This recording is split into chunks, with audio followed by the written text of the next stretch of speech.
أهلا مرحبا كيفك؟ أهلا يا كاي كيفك؟ أنا ما بعرف مكتوب عربي بس مبارك. እና ኢቶዬ ምን ልልህ ፈልጌ ነው ትንሽ ማለት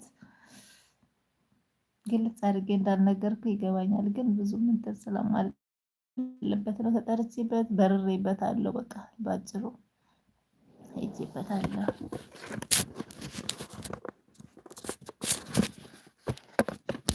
መርሐባ ያ ካዬ ኪፋላክ ሻክ ባረክ አህላ ፊክ